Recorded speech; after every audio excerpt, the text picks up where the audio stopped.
Bienvenue sur Africa 24 dans cette nouvelle édition du 12-15. Au sommaire de l'actualité, le chef de la mission de l'ONU en Centrafrique a démissionné sous pression.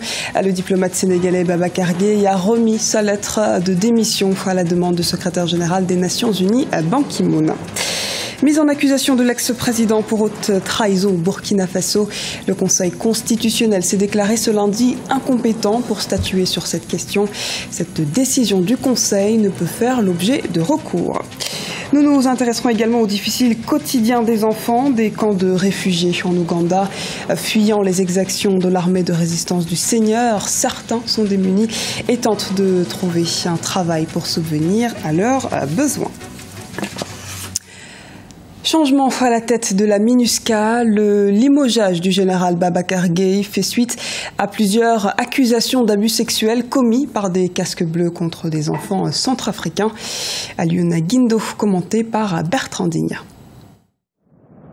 C'est dans un communiqué officiel que le secrétaire général de l'Organisation des Nations Unies a exprimé sa colère face à la multiplication des accusations de viol d'enfants commis par des casques bleus. Ban Ki-moon a par ailleurs remercié le chef de la mission des Nations Unies en Centrafrique, le général Babacar Gaye, un limogeage qui intervient alors que la MINUSCA a ouvert une enquête suite à un rapport d'Amnesty International. Selon l'organisation non gouvernementale, des casques bleus auraient violé une fillette et assassiné un adolescent et son père au cours d'une opération armée dans Bangui au début du mois d'août. Il m'est impossible de mettre en mots la colère, le tourment et la honte que je ressens après ces accusations récurrentes au fil des années d'exploitation sexuelle et d'abus commis par des forces onusiennes. Je ne tolérerai aucun agissement de ce qui remplace la confiance par la peur. Assez, c'est assez. D'après ma lecture, je crois que c'est un ensemble de problèmes qui sont à l'origine de cette situation. D'abord, ce que je comprends, c'est qu'il manquerait de réactivité face aux bavures, de nombreuses bavures des forces internationales, ou des viols.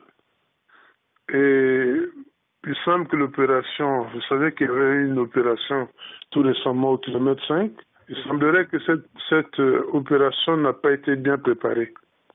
Vous comprenez que une telle opération salit en quelque sorte l'image des forces internationales. Selon les observateurs, la révocation du général Babacar Gaye est un signe fort, preuve de la politique de tolérance zéro des Nations Unies envers les abus sexuels.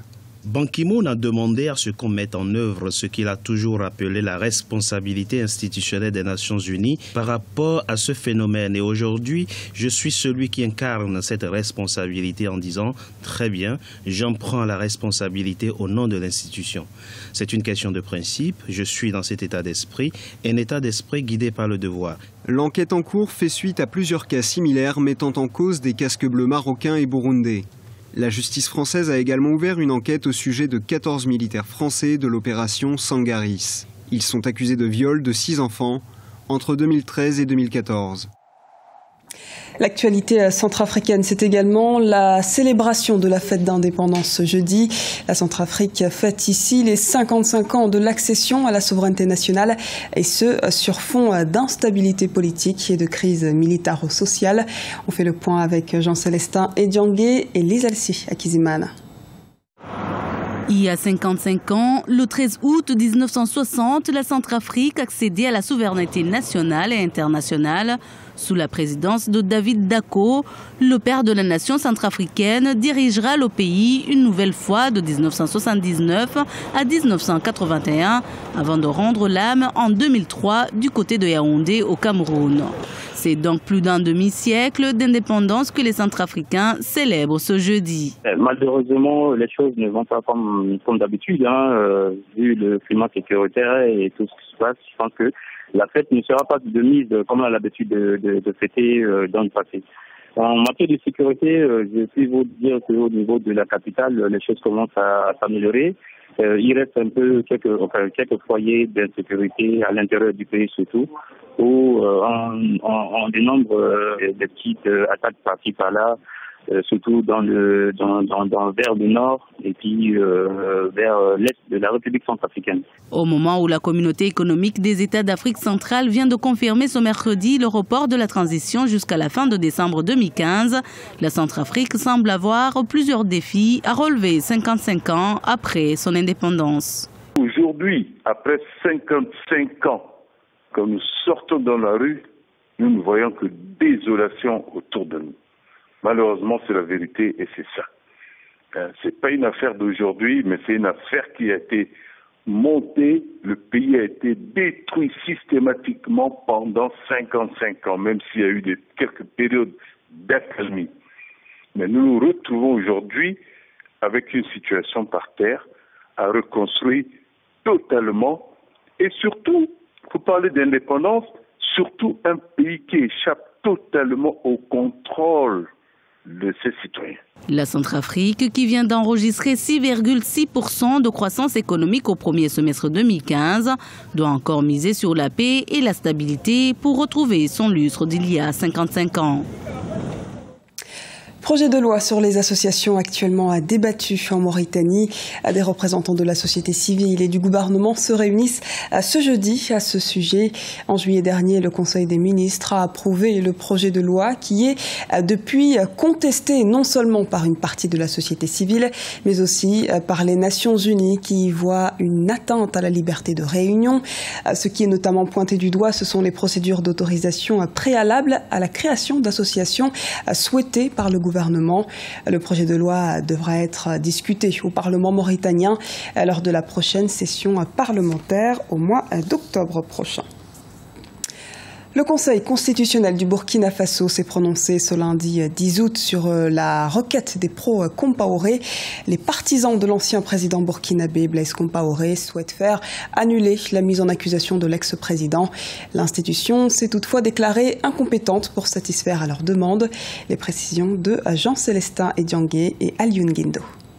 C'est ce lundi 10 août que les partisans de Blaise Compaoré, l'ex-président burkinabé, ont reçu la réponse du Conseil constitutionnel du Burkina Faso vis-à-vis de leur requête d'annulation de la mise en accusation de l'ancien président. Cette requête fait suite au vote du Parlement intérimaire en faveur d'une mise en accusation le 16 juillet 2015 de l'ancien président pour haute trahison et attentat à la Constitution. L'institution juridique s'est dite incompétente pour statuer sur cette demande. Cette décision du Conseil constitutionnel ne peut faire l'objet de recours. Que voulez-vous qu'il dise? Si le Conseil constitutionnel a dit que finalement ils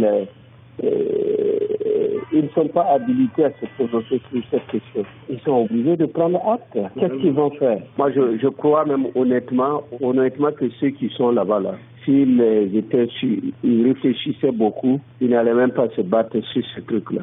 Non, le problème là, c'est se préparer pour pouvoir répondre lorsque le tribunal l'instance va les appeler pour montrer qu'ils n'ont rien à se reprocher. C'est tout. Mais vraiment se battre aujourd'hui pour dire que les députés n'ont pas suivi ce que dit la loi. Bon, moi, je crois que c'est vraiment un combat d'arrière-garde. Le fond, là, ça c'est purement la forme. Le fond, là, est là. Après rejet de leur requête par le Conseil constitutionnel, les pro-Compaoré essuient un affront de la part de la plus haute institution juridique pouvant être capable de changer la donne pour l'ancien président Blaise Compaoré. Celui-ci a été évincé du pouvoir le 31 octobre 2014, après 27 années passées à la tête du pays des hommes intègres. Les poursuites qui avaient été engagées contre Blaise Compaoré et contre ses principaux proches étaient un acte à la fois juridiquement et politiquement très important au Burkina Faso, en tout cas très révélateur. Si j'ai bien compris, les juridictions en question ont fait savoir aujourd'hui que le procès ou les procès devaient se tenir avant la fin de la période de transition. Il y a d'autres discussions sur le point de savoir si un certain nombre de ceux qui avaient entouré Blaise Compaoré peuvent se présenter aux élections prochaines. Et l'un des arguments que sortent ces personnes-là, ou que font valoir ces personnes, c'est que tant qu'elles n'ont pas été condamnées, principe de présomption d'innocence oblige, elles ne peuvent pas être dessaisies de la possibilité de pouvoir se présenter. Selon le procureur général de la Haute Cour de justice, les premiers jugements auront lieu avant la fin de la transition. Cette dernière elle-même, mise en place en novembre 2014, doit s'achever à l'issue du prochain scrutin présidentiel prévu le 11 octobre 2015. Crise au Soudan du Sud, alors que les négociations se poursuivent en Éthiopie pour mettre un terme à la crise. Une scission majeure a eu lieu entre Gato Gatkuo, Peter Gadé, deux chefs rebelles importants, et l'ex-vice-président Riek Machar. Désormais, ils ne sont donc plus seulement en guerre avec le gouvernement du président sud-soudanais Salva Kiir. Cette décision risque de compliquer les négociations de paix déjà tendues qui ont repris à Addis Abeba en Éthiopie début du mois d'août dernier. Toute une génération de jeunes dans le nord de l'Ouganda tente de se construire un avenir après des années passées dans les camps de déplacés. Ils ont fui les zones envahies par l'armée de résistance du Seigneur. Plusieurs d'entre eux sont pratiquement sans aucune éducation et manquent de compétences. Les précisions d'Emmanuel Milimono. Âgé de 19 ans, Jackson Murphy est un jeune homme calme et timide. Dès son enfance, il a été forcé à quitter sa maison et a passé de longues années de sa vie dans un camp de déplacés, fuyant les exactions de la LRA, l'armée de résistance du Seigneur. Jackson a perdu son père lors d'une attaque rebelle. Sa vie, il la gagne en faisant des sandales à partir de vieux pneus de voiture. Un travail pas très rentable, mais qui lui permet quand même d'occuper son temps. Beaucoup de jeunes ici n'aiment pas travailler. Ils aiment traîner dans la ville. Il y en a qui sont en train de changer et font des choses pour essayer de rendre leur vie meilleure. Mais beaucoup veulent obtenir de belles choses sans même transpirer. La LRA a quitté l'Ouganda il y a environ une décennie. Même si l'armée de résistance du Seigneur opère moins qu'avant, les Ougandais n'ont pas encore oublié les nombreuses années de peine et de douleurs passées sous son joug. La LRA a marqué des générations d'enfants. La deuxième génération que nous avons perdue était ceux qui sont nés dans les camps de déplacés et avaient 15 ans pour les plus jeunes d'entre eux. Cette génération n'a rien pu apprendre en termes de production, de vie sociale ou de culture. Ces jeunes ne sont occupés que par les jeux et l'alcool. Ils ont grandi dans la dépendance de l'aide humanitaire, loin des fermes qui soutenaient leur famille et l'économie de la région. Nokrash Bernard a 21 ans. Il passe le plus clair de son temps à jouer avec ses amis. La vie est courte. Il est très difficile d'économiser de l'argent. Lorsque vous avez quelque chose comme 30 000 shillings ougandais, vous invitez vos amis à boire tout de suite. Ça pose moins de soucis. Pour Jackson, l'espoir est encore permis. Il est aussi musicien en herbe et enregistre ses chansons dans un studio local. Sa musique exhorte les jeunes à s'aimer les uns les autres et encourage surtout le travail. Je rêve de voir les jeunes se mobiliser, s'éduquer et avoir des compétences. Il faut également sensibiliser sur les maladies sexuellement transmissibles, parce que les jeunes mènent une vie vraiment risquée. La lutte s'annonce longue car il faudra encore beaucoup d'efforts pour redonner espoir à ces jeunes qui se considèrent comme appartenant à une génération perdue. Ce journal a été réalisé par l'ensemble de la rédaction. Nous vous remercions pour votre fidélité. Dans un instant, une nouvelle édition de l'actualité sur Africa 24.